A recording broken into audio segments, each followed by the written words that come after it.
Intro part कर लिया था, 1.2 का जो इंट्रो पार्ट किया था हमने, उसमें √2 प्रूव करना था कि ये रैशनल नंबर है। उसी में मैं आपको बता भी सकता था, बट एक्सरसाइज में है तो बताना पड़ेगा आपको एक बार कि प्रूव करो कि √5 एक इरेशनल नंबर है।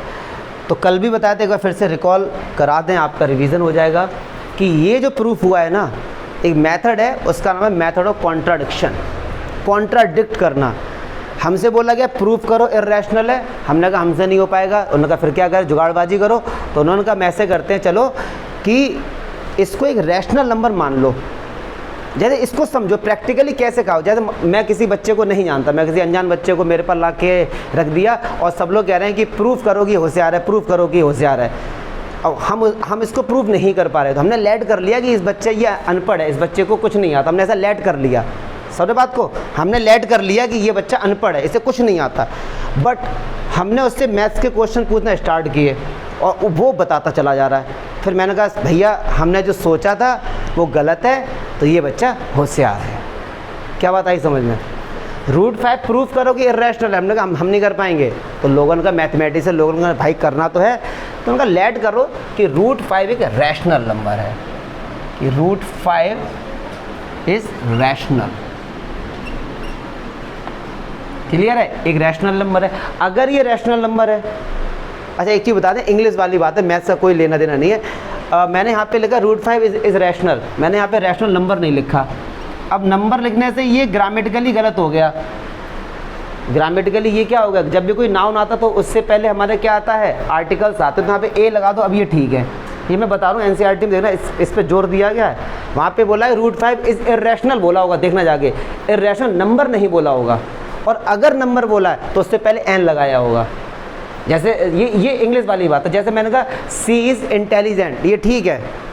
अगर मैंने कहा सी इज़ एन इंटेलिजेंट, गलत हो गया। अब आप कहोगे सर सही तो है, आई से पहले एन आता नहीं।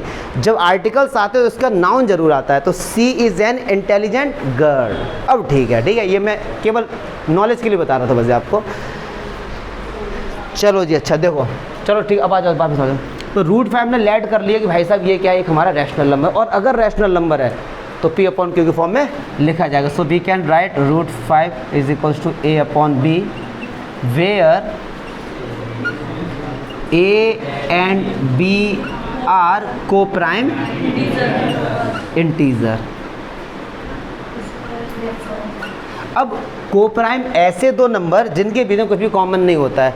कहने का मतलब है ए और बी ऐसे नंबर होने चाहिए जो स्टैंडर्ड फॉर्म में हो। क्लास 8th में पढ़ा है, जैसे 5/6 ये हमारा स्टैंडर्ड फॉर्म है। लेकिन अगर किसी का 10/12, आंसर देखो दोनों का सेम है, बट ये स्टैंडर्ड फॉर्म नहीं है, तो ये दोनों नंबर को-प्राइम नहीं है। अब को-प्राइम नंबर क्या होते हैं? को-प्राइम नंबर ऐसे नंबर्स होते हैं जिनके बीच में कुछ भी कॉमन नहीं होता है। अब देखो 10 और 12 में 2 कॉमन आ रहा है, 2 10 में भी और 2 12 में भी, तो ये को-प्राइम नहीं है। बट 5 और 6 क्या हमारे को-प्राइम है। तो ए और बी ऐसे नंबर है जो कि क्या है, को-प्राइम। अब एक बात सुनो यार भैया, √5 है, स्क्वायर अगर हम करेंगे तो रूट से रूट हट जाएगा, ठीक है। तो स्क्वायरिंग बोथ साइड, तो जैसे ही आपने स्क्वायर किया तो ये क्या हो गया, 5 इज इक्वल्स टू, पक्की बात है।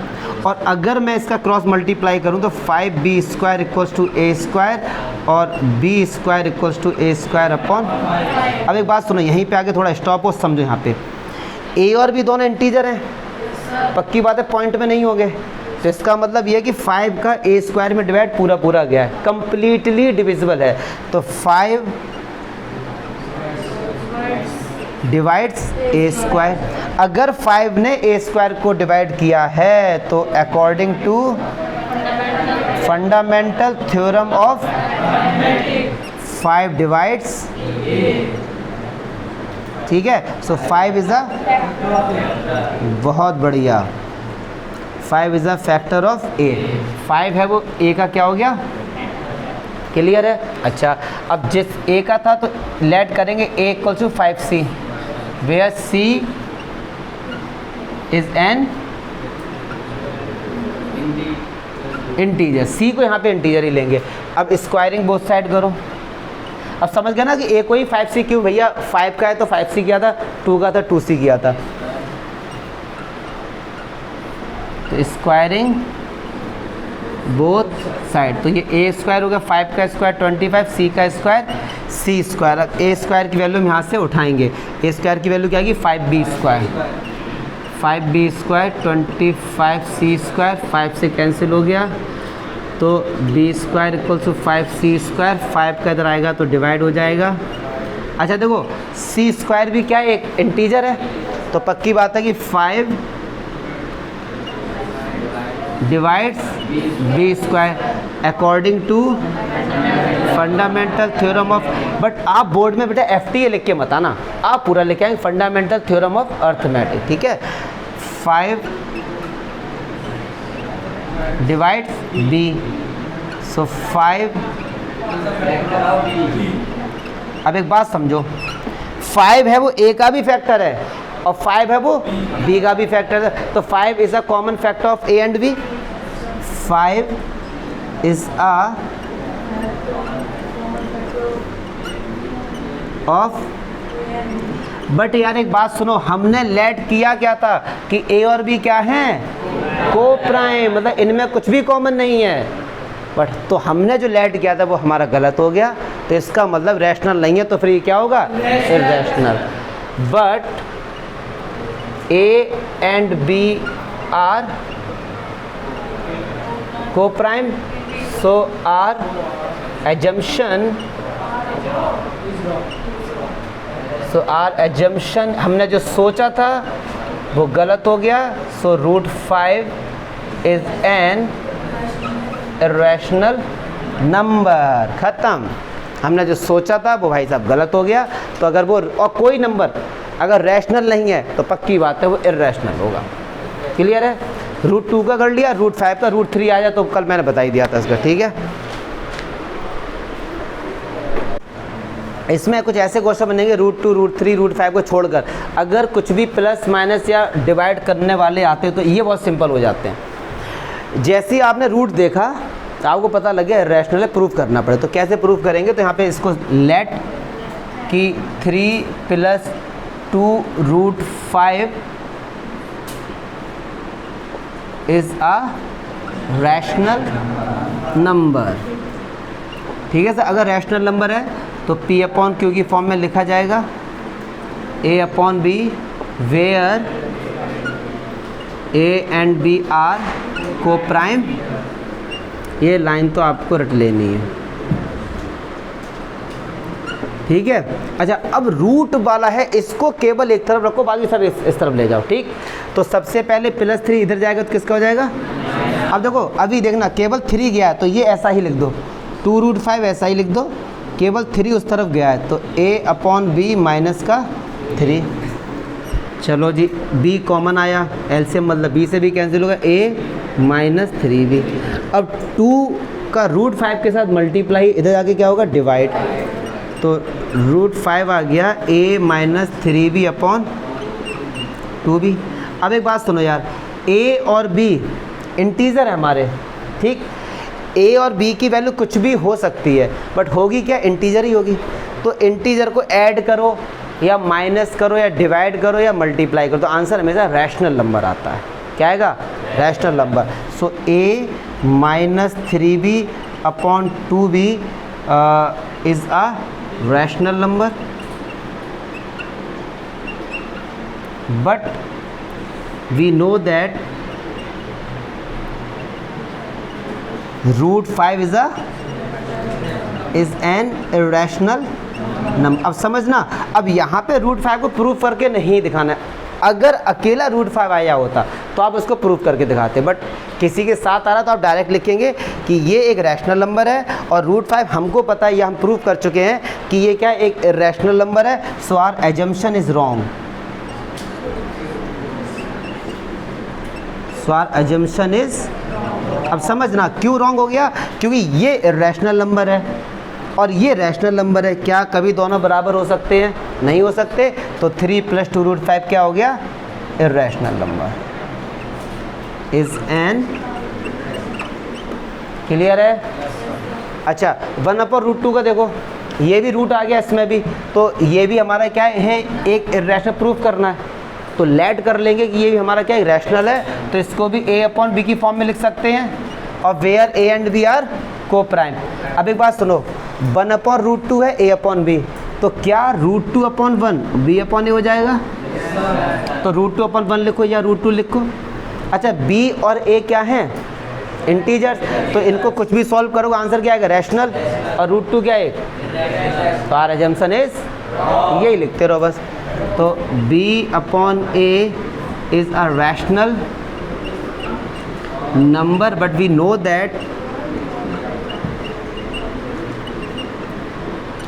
root 2 is an, so our assumption is wrong। ठीक है। अच्छा, 1 लाख रुपए की बात देख लो। चलो सारे बच्चे सब काम छोड़ देंगे, सारे बच्चे लोग सब काम छोड़ दो जरा। देखो 1 लाख रुपए की बात जान लो। जब कभी दो नंबर हैं, अगर कोई भी दो नंबर है a एंड b, ठीक है, कोई भी दो नंबर, मतलब 5 और 6 ले लो या 100 और 200, कुछ भी ले लो, दो नंबर हैं, अगर इनका प्रोडक्ट कर दो और इन्हीं दोनों नंबर का आप एलसीएम और एचसीएफ निकाल के मल्टीप्लाई कर दो, आंसर हमेशा क्या आता है? ये सबको पता है। लेकिन अगर बात आ जाए 3 नंबर की, देखना कौन है, लेकिन अगर बात आ जाए 3 नंबर की, ये तो चलो बच्चों को पता है, अगर बात आ जाती है 3 नंबर की, जैसे सपोज 3 नंबर हैं a, b और c, और फिर अगर आपने ये कर दिया कि a इंटू बी इंटू सी और इन्हीं तीनों नंबर का एलसीएम और एचसीएफ, तो बात बिगड़ जाएगी। तो ये कोई फॉर्मूला नहीं होता है, पहले तो ये जान लो, ये गलत होता है। अगर सर ये गलत होता है, फिर 3 का हम कैसे निकालते हैं? तो देखो मैं ये इसलिए बता रहा हूँ, हो सकता है ऑब्जेक्टिव में या 2 नंबर में आपके में आ जाए। तो अब जानो 3 का फॉर्मूला क्या होता है। अगर 3 नंबर है ए बी सी, ठीक है, 3 नंबर हैं ए बी सी, तो इसका एक फॉर्मूला होता है। अगर आपसे किसी ने बोला तीनों नंबर का एलसीएम निकालो, ए बी सी का एलसीएम निकालो, क्या निकालो? एलसीएम। तो इनका फॉर्मूला होता है ए इंटू बी इंटू सी इंटू तीनों नंबर का एचसीएफ, तीनों नंबर का, समझ रहे हो? तीनों नंबर का मल्टीप्लाई करो और तीनों नंबर का निकाल दो एचसीएफ, अपॉन में एचसीएफ स्टार्टिंग के 2 नंबर का a b into HCF starting के एंड, मतलब एंड के 2 नंबर का बी सी इंटू और पहले और आखिरी एचसीएफ ए सी। क्लियर है? तो ये फॉर्मूला होता है ऑब्जेक्टिव के लिए, याद रख लो, अगर आ गया तो दिक्कत हो जाएगी। समझ लो, पहले 3 नंबर हैं ए बी सी, कह रहे उनके एलसीएम निकालने का फॉर्मूला क्या है? तो तीनों का एलसीएम क्या निकालते? तीनों नंबर का मल्टीप्लाई करो और उन्हीं तीनों का निकालो एचसीएफ, अपॉन एचसीएफ स्टार्टिंग के 2 का इंटू, मतलब मल्टीप्लाई, एंड के 2 का इंटू फर्स्ट और लास्ट का। ठीक, अगर इन्हीं तीनों का एचसीएफ पूछा जाता तो सब कुछ सेम हो जाएगा, केवल एचसीएफ की जगह एलसीएम आ जाएगा। तो ये हो जाएगा a b into c LCM of a b c upon LCM a b into LCM b c into LCM. अब देखो ये मैंने क्यों बताया आपको, इसके बताने के पीछे 2 लॉजिक समझना। एक तो ये लॉजिक है कि भाई साहब ऑब्जेक्टिव में आ गया तो 99% बच्चे गलत करके आ जाएंगे और उनको लगेगा आउट ऑफ सिलेबस है। दूसरा मैंने क्यों बताया, बोर्ड में एक बार क्वेश्चन आया था कि 2/3, 4/5 और 6/7 इनका एलसीएम बताओ। क्या होता है इनका? इनका एलसीएम बताओ। क्वेश्चन ये आ गया था। तो जब ऐसे क्वेश्चंस आएंगे तो बच्चे लोग को लगेगा ये आउट ऑफ सिलेबस है, क्योंकि एलसीएम तो सिलेबस में है, हमारे में एलसीएम तो सिलेबस में है। तो कह रहे हैं कि इनका एलसीएम बताओ भाई साहब, एलसीएम क्या होगा। तो इस टाइप के क्वेश्चन मैं अभी आपको बताऊंगा। ऐसे पढ़े आप लोगों ने? नहीं पढ़े ना अभी, लेकिन बोर्ड में आए हैं, तो इसीलिए पहले ये फॉर्मूला लिख लो, इन फॉर्मूले को लिख लो भी, और फिर मैं ये आपको अलग से बता रहा हूँ अभी इसी वीडियो में बताऊँगा। अब देखिए, जब आपसे अगर ये पूछा जाए कि इस फ्रैक्शन का एलसीएम बताओ, क्या बताओ? एलसीएम। या ऐसी फ्रैक्शन का मान लो एचसीएफ पूछा जाए, तो जब कभी, अरे क्या हुआ, जब कभी फ्रैक्शन के एलसीएम बताते हैं ना, तो न्यूमरेटर का तो भाई साहब ले लो एलसीएम, ठीक, और डिनोमिनेटर का ले लो एचसीएफ। अब 2, 4, 6 का एलसीएम तो हम लोग निकाल ही लेंगे और इनका एचसीएफ निकाल लें, जो आंसर आएगा उसका हम कर देंगे डिवाइड। तो चलो 2, 4, 6 का एलसीएम निकाल लेते हैं। 2 से कट गया, 2 बन जा 2, 2 2 जा 3 और 3 दूनी 6 दूनी 12, 12 क्या आ गया उनका एलसीएम, और 3, 5, 7 का एचसीएफ कितना आएगा 1। तो इस फ्रैक्शन का जो एलसीएम आएगा वो क्या आ जाएगा 1। क्या जमका, अगर 3, 5, 7 का एलसीएम निकालना तो क्या आएगा 1 ही तो आएगा। एचसीएफ तो निकालना आता होगा, फिर अगर नहीं आता तो आंखें तैसी खोल ले, कहीं तीसरी ना खुल जाए तुम्हारी। इतनी टेंशन वाली बात कि ऐसे चौंक रहे हैं कि 1 कैसे आ गया हैं, अवतार ले रहे हो क्या। चलो देखो, अच्छा 3, 5, 7 का एचसीएफ कैसे फाइंड करते, देखो 3 का डिवाइड कर लो यार, तो 3 बन जा कितना यार, 2 का डिवाइड कर लो 3 में, 2 बन जा 1 आया। तो इनका एचसीएफ कितना आ गया 1 हो गया। 3 और 5 का एचसीएफ कितना हो गया 1। अब 1 और 7 का निकालो तो 1 ही तो आ जाएगा।